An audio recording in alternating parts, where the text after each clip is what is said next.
Following on from our shoulder technique we just completed, there are now many different techniques used by lots of sporting teams and sporting stars which can help protect the shoulder. A lot of these are using the elastic adhesive bandage. This tape is used around the shoulder joint itself, but also around the chest and back to provide the stability for the taping technique. You start this taping technique at the back and the top of the shoulder.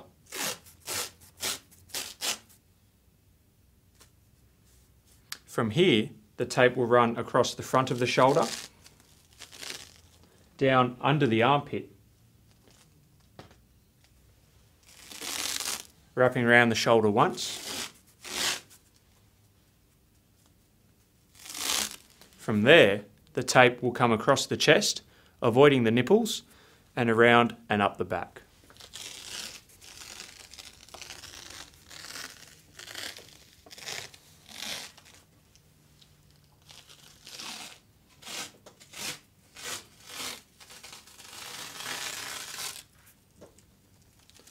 Once you reach the top of the shoulder, again anchor it off around the arm.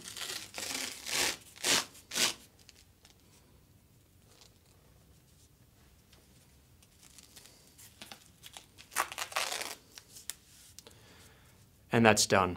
This tape can be used on its own, or like we did just then, over the top of other shoulder taping to give it more stability.